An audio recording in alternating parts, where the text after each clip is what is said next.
once you lay down that foundation, developing a framework of what type of questions you can ask yourself, and I love Pastor Ryan Leake says something amazing that I really appreciate. It's a question that I ask myself and I offer to leaders.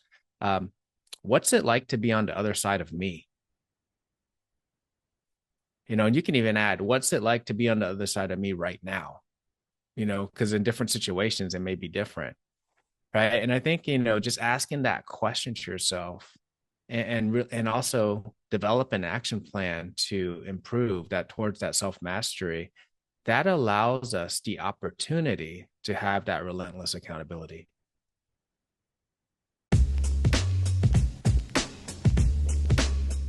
Welcome to the EQ Gangster podcast, where you will learn practical tools to grow your mental and emotional health and intelligence to be the best version of yourself, both at work and at home. It is real, raw, and transformational. The journey of emotional growth isn't easy, but it's worth it. I believe in you.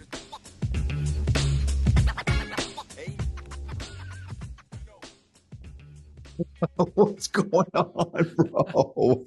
Big Joe, how are you doing, homie? I'm doing well. How are you doing? Dude, long time no see. I know, man. I feel like you got traded from the Red Sox to the Yankees.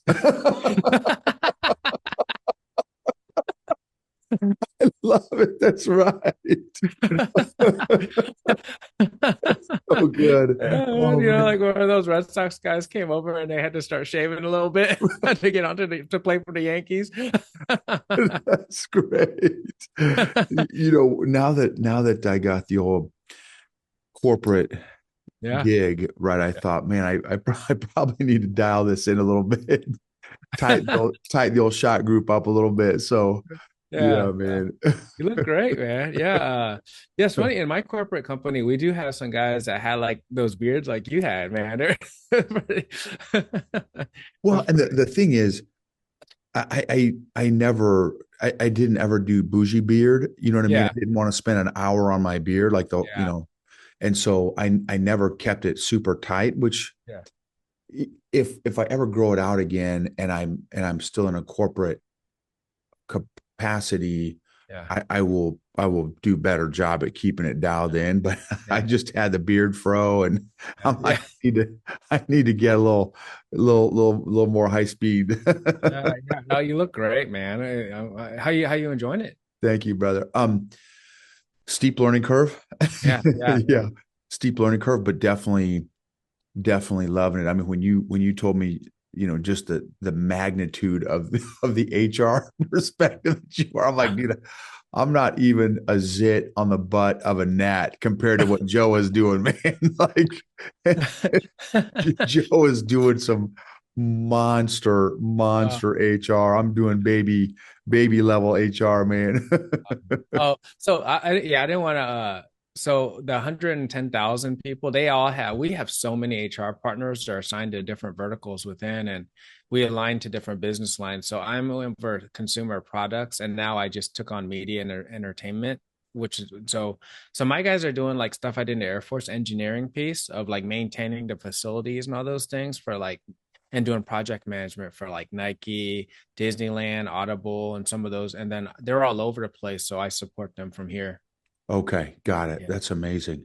Yeah. That's amazing, dude. So let's jump in. So Yeah. obviously, EQ Gangster folks, right? Big Joe is a regular guest. I've had Joe on a number of times, and has an incredible military background. Recently retired, not too long ago, Yeah. as a big cheese. I think he was like an E12 or E13 or something like that.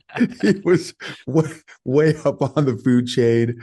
Wrapped up his career at the Pentagon. So as a chief master sergeant, if I'm not mistaken, right? Yes. And so Correct. Yeah.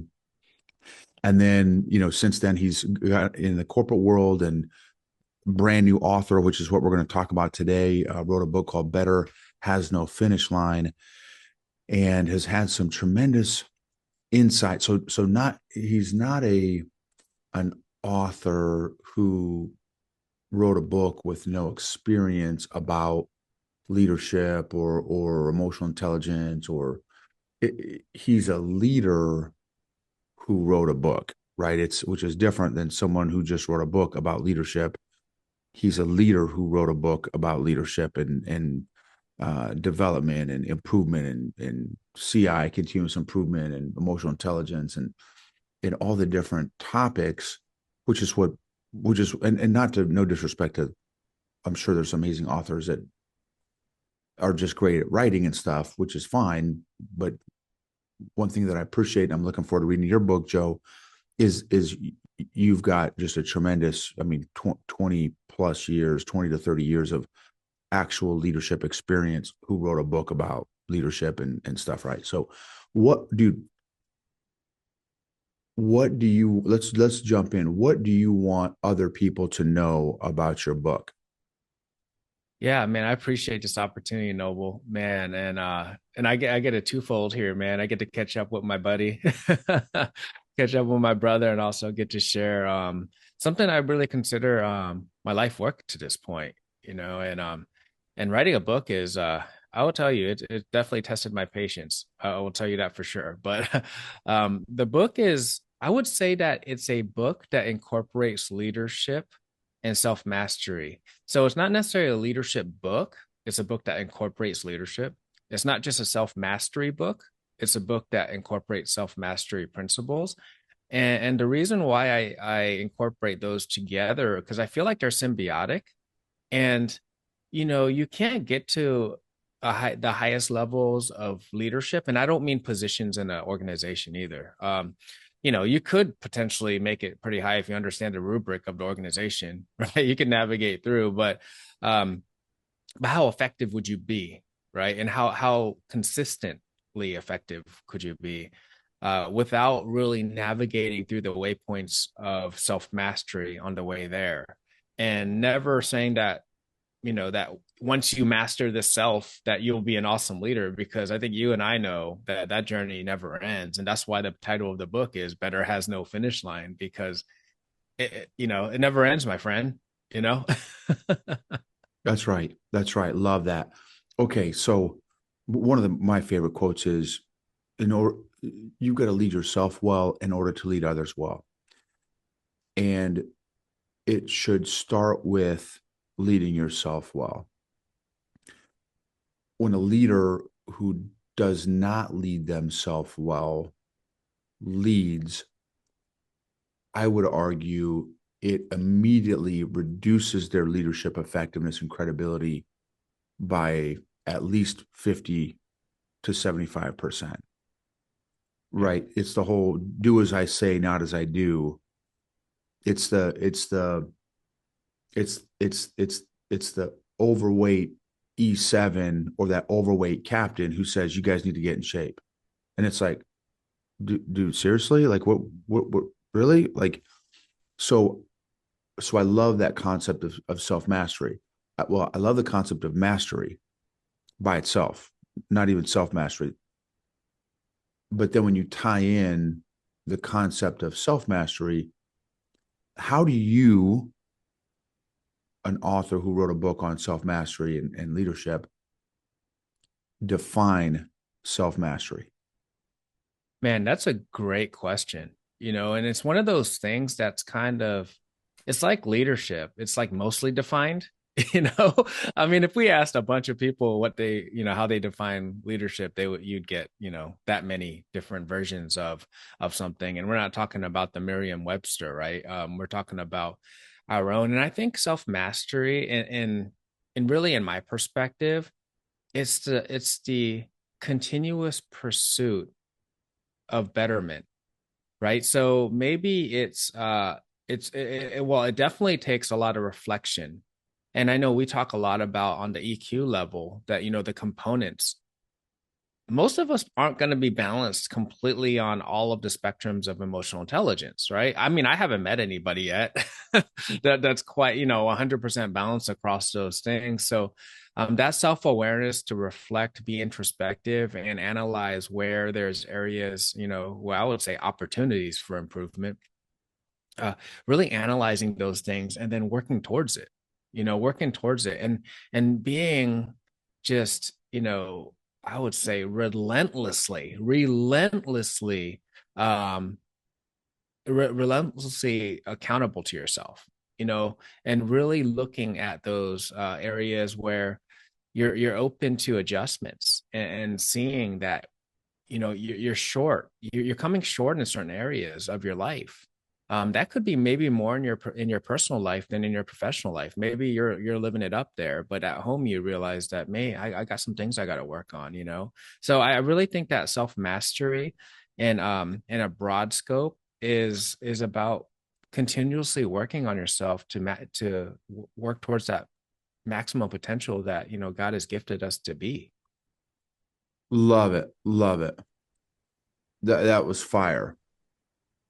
And you said a comment that is going to be a mind worm for me today.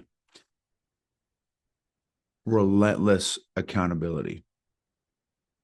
How do you do that? How does one do that? How do I develop relentless self accountability?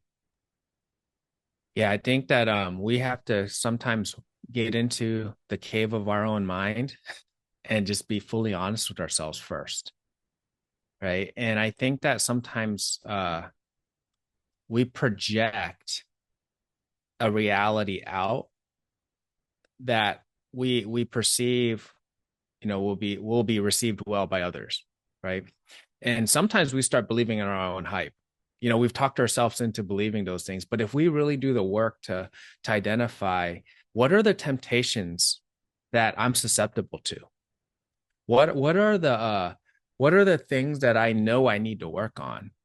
For me, one of those is temptation. One of those is patience. And I dare not pray for patience, because you know how the Lord works, man. but it's something that I am aware of that I need to work on, and some of that is going to be done, in a room by yourself, proverbial room. Maybe it's done through journaling.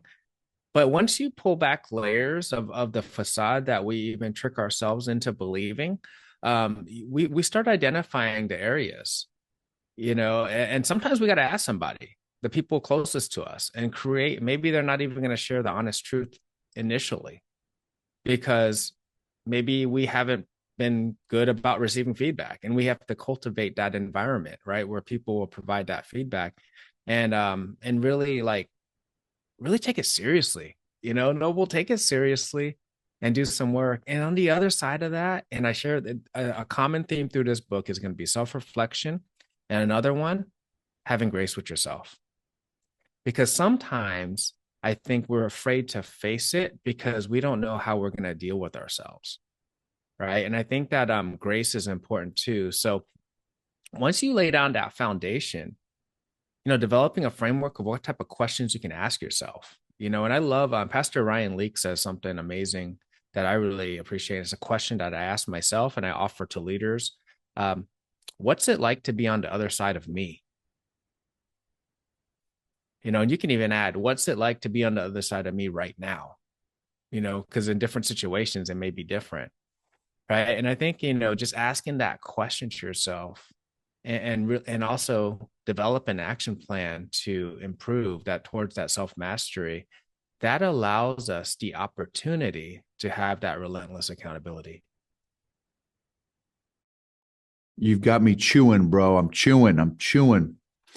I'm chewing, bro. You got some. That's great, dude. Okay, so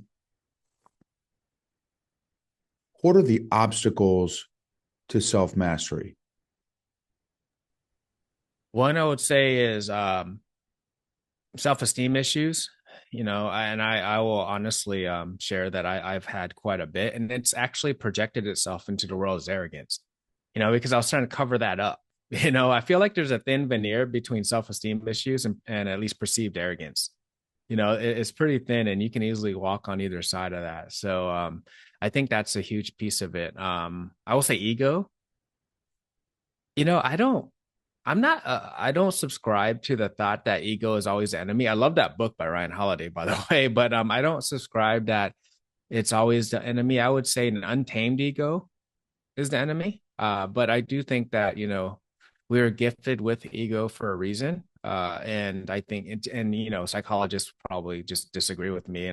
This book has a lot of dissenting opinions. I'll just be honest. These are my perspectives. I don't expect everybody to take on my opinions, but I think that I don't know. You're a person who kicked down doors. Imagine just walking into every scenario with no ego at all.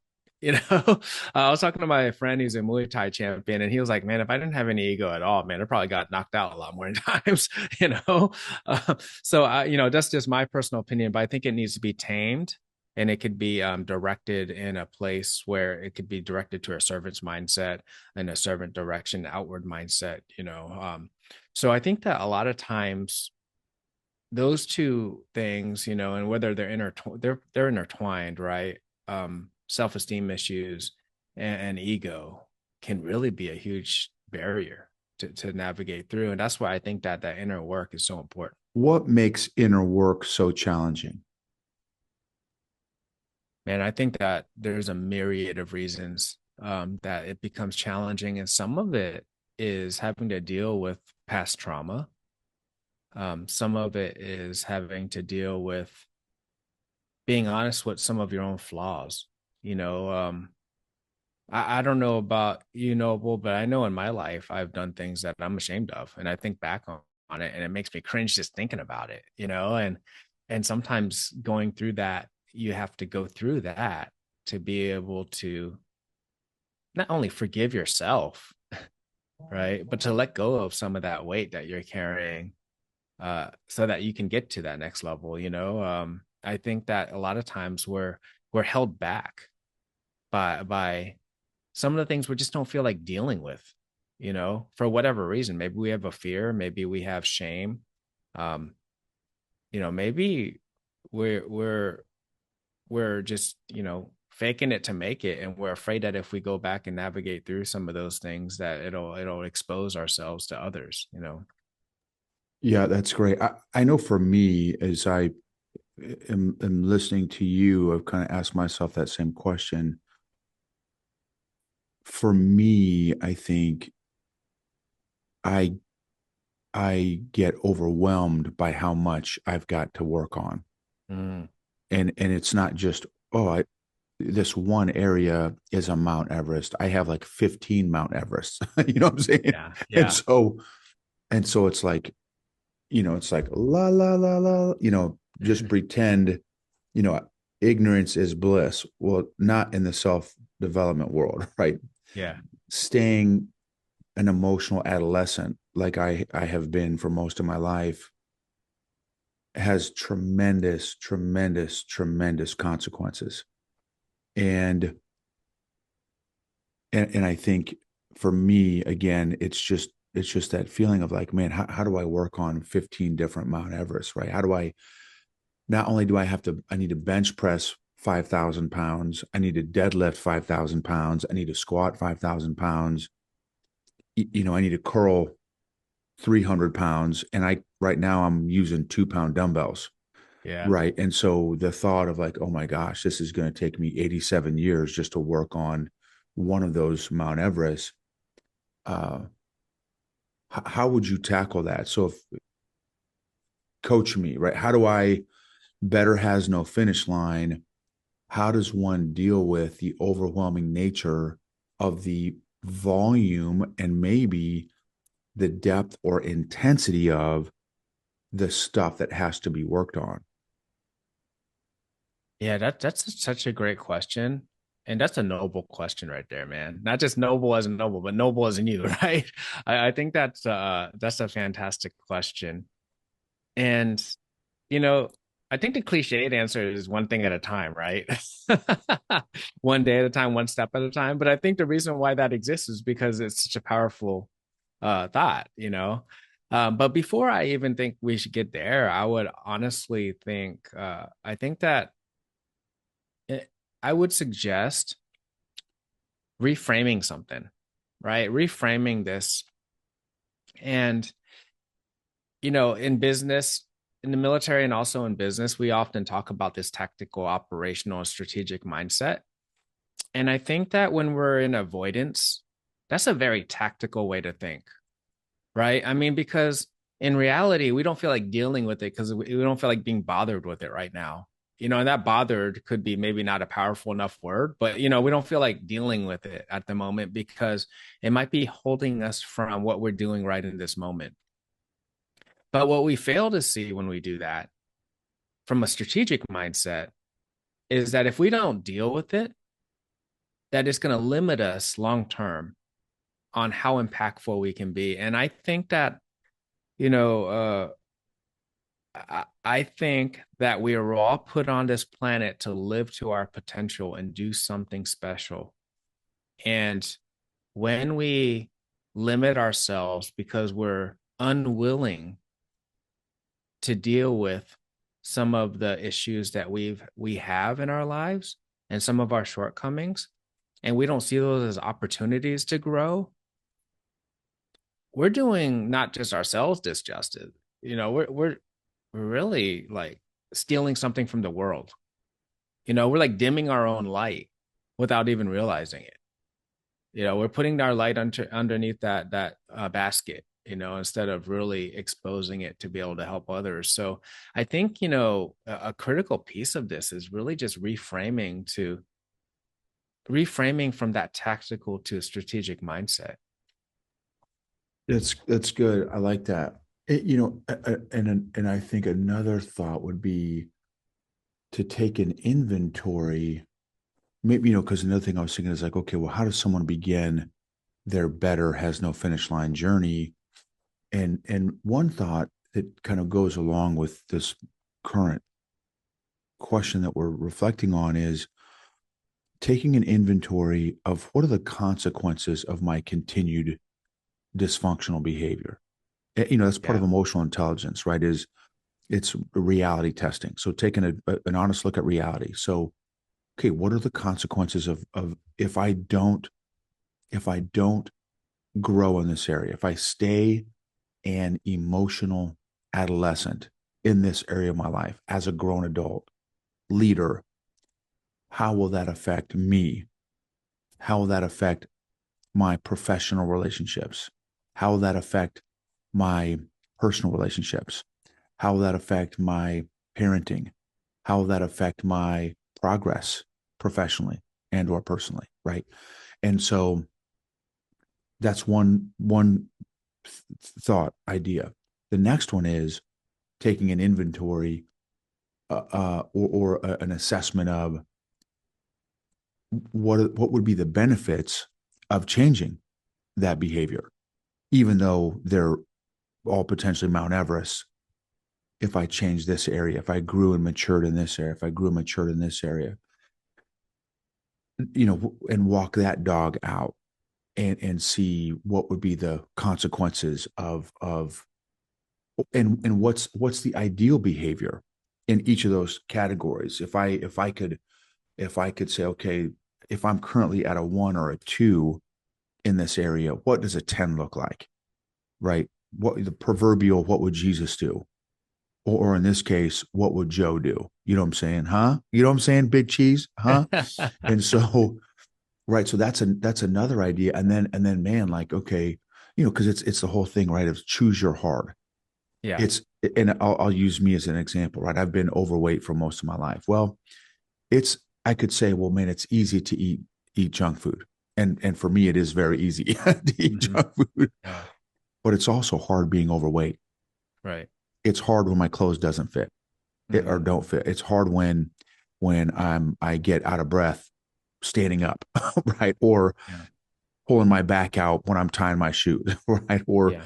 there's lots of hard of being out of shape.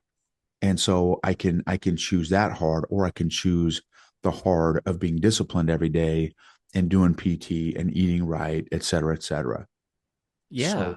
where are Man. you? Go ahead. Oh, I was saying like that's where that strategic mindset I feel like comes in because I don't know, you've probably heard it a lot, man. We're like tell people, man, you just need a more strategic mindset. And I was like, what does that mean? Right? What does that mean? And uh I think that, when I was younger, I used to think that, the more I know, the more strategic mindset I'll develop. And we kind of forget this whole other piece of it is like, well, maturity is a part of that. right? And you talked about being an adolescent, like maturity is a huge piece of that. And that doesn't mean just longevity, because I think you and I know people who just continue to breathe and they're not really growing more mature, right? But I would say that, being exposed and getting experience and understanding things from a broader perspective, I think that's really important.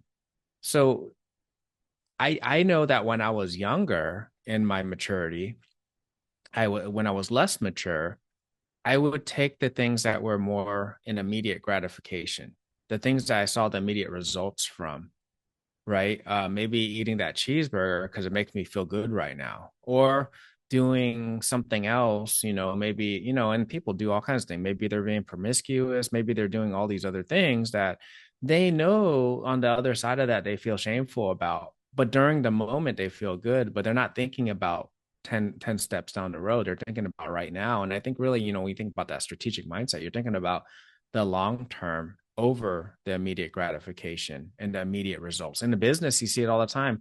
I see a lot of business leaders, they're like, oh, we got to get this, and this done. I was like, yeah, and that's going to help you next week. But what about down the road? What's going to impact your P&L long term, not just right now. I mean, you might have to spend a little to make a little long term, and those are things that, that you have that strategic mindset. But when you reframe that to yourself, I love your thought. You're writing down those two columns, and now maybe even add a third column. Where's the lie? Where's the lie in those things? And I have a chapter in the book called Life's Like Sailing. And a lot of people have provided some good feedback on that chapter alone, because the whole premise of the chapter is, hey, just because you have to make an adjustment in life doesn't mean you're failing.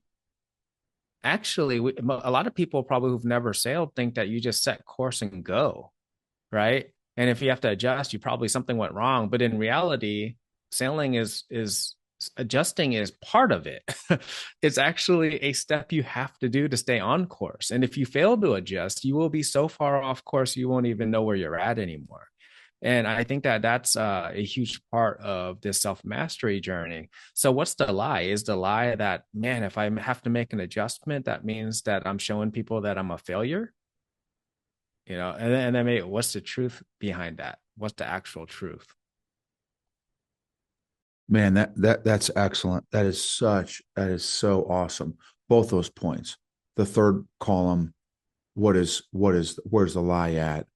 And then that concept of adjusting is the journey, right? Like, it's the plane. I've heard it as a plane, right? I've got a few buddies that are pilots, and it's like, what percentage of time is the aircraft on on track, on course? Like hardly ever. It's constantly making 1% change, 2% change, 1% change for 1,000 miles or whatever, right? But if a plane didn't, how far off is that one degree not changing, right? You're in a different state or country, depending on how far you're going, right? So yeah, adjusting is the journey. That's great. So it's almost like, how do we become master adjusters? How do we get great at adjusting? Okay, so so I've got one last question before I ask you how we find your book and how we get in touch with you and stay in contact and stuff. What what is what is one of the most important themes or points that you want your readers to walk away with? Yeah, that's fantastic. And I love that question, Noble. I want people to walk away encouraged. You know, um, the book isn't, and I've had a lot of friends tell me that this book is not like other leadership books where maybe they're a little bit more prescriptive on do this and you'll get this result. Same thing in the self mastery world, because every chapter, so in the book, basically, each chapter it goes back and forth from a leadership to a self mastery chapter. It bounces back and forth, and you can identify what type of chapter it is, even though they overlap. Is that the leadership chapters will be identified by a compass, what's your true north, and then the self mastery are the mountain. Like I love how you brought up the mountain, um, and the self mastery is identified. They're identified by the mountain. So my whole point of going back and forth throughout this book is to encourage people, because you know what, Noble, and you know this, you've been leading for a long time, and we've both been breathing for enough years to know that leadership is hard. And if you think that you're going to read a book, and this, it's not, the irony is not lost on me that, I wrote a book about some of this, about leadership, but it's not a prescriptive journey.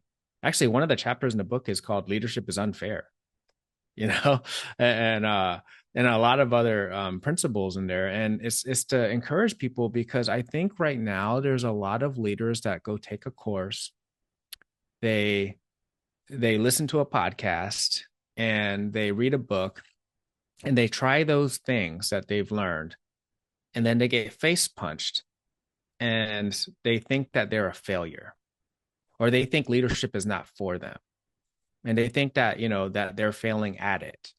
And the same thing reflective on another side on life, because they're dealing with things that they're struggling with, and they're having a hard time, that they're sucking at life, and in reality, those are parts of life.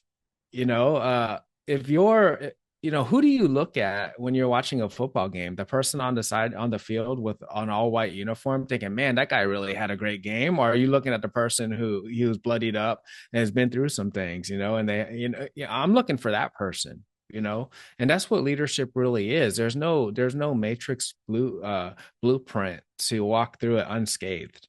And same with life, right? If you're going to live, you're going to go through some stuff. And if you're going to live well, you're going to go through a lot of stuff. So the book is really about, it's about encouragement, alignment, and sustainability. And that's what I hope people get from this book. That's excellent. Love it. Uh, this is a rapid fire question, and then I'll ask for the how we find you. What was the title of your favorite chapter that you wrote? Man, people have asked me that question, and man, this is gonna be my favorite HR legal answer. It depends. It depends, because it's already shifted multiple times, even going back and reading it, from writing it to experiencing it, because life is constantly moving, and these chapters are for different circumstances and seasons in our life. So I That's think good. Life is Sailing has been a big part where people have been influenced by it. I have another chapter called The Providence of a Leader, that really Mm. talks about what are the true sacred responsibilities of a leader. I really enjoyed writing that. And then Living the Paradox, a strategy for life, because I think a lot of times we create this either or mentality, and it causes us a lot of distress. And in reality, it's it's hold your people accountable, but also be compassionate. It's and then the true mark of a leader and somebody who's effective in life is the person that could deal with the tension in between those two things. So those are just a couple of samples of chapters that I really like. But yeah, I think it's really seasonal, man. And I'll come back and read it a little bit later and be like, what, this other chapter is really hitting right now. Yeah, that's such a great point. How do we find you? Website, contact info, the book, all that stuff. How do we find it? Yeah, so the best way to do all of that is hit waypointbetter.com. Waypointbetter.com. It's the same as name as my podcast is Waypoint Better, the Waypoint Better podcast. And the reason why I titled it that is because I feel like the idea of this better has no finish line, is that we're just navigating through waypoints in life to the next better, right? To the next improvement, the next opportunity to become better. And the waypoints aren't always a straight line. They go left, right. They go all over the place, and sometimes backwards, So waypointbetter.com is the best way. You can go there, and there'll be a link right on the front page with the book where you can purchase that. You can get it. You can also search it on Amazon, and soon I'm actually going to release it, the link to my bookshop page, where I'll be able to provide some discounts. And Nobles listeners, I'm going to put down a coupon. The coupon is going to be EQ Gangster, and you're going to get a 15% discount on the book if you put in that coupon EQ Gangster on my bookshop page. So I'll share all those links with Noble. Hopefully, I can put it into the show notes. But yeah, those are the best ways to do it. And the book will be available if you buy it on Amazon or if you buy it on my bookshop page first week of February. Excellent. Excellent, man. Thank you so much for that offer, that discount. Totally appreciate that. And also, how about social media? Is there a particular platform on social media like LinkedIn or Instagram or Facebook, or would you want folks to connect with you on either of those platforms? Yeah, absolutely. My big professional connection, social media is LinkedIn. So if you look up Joseph Bogdan, you'll be able to find me there, and also just LinkedIn / JY Bogdan. But yeah, if you look up Joseph Bogdan, you'll see me, and then it'll say author Better Has No Finish Line. So that's how you'll be able to ensure that you're picking the right one. And I'd love to connect with people, love to reach out and love to do some meet and greets and all that on calls as well. Awesome. Thank you so much for your time, brother. So great reconnecting. And I'm stoked to read the book. Thanks, brother. I appreciate this opportunity. And man, when I say you're absolutely one of my favorite people on this planet, I truly mean it. So thank you for this, and congratulations on this next season of your life. And I can't wait to continue to connect with you on that. Thanks, brother.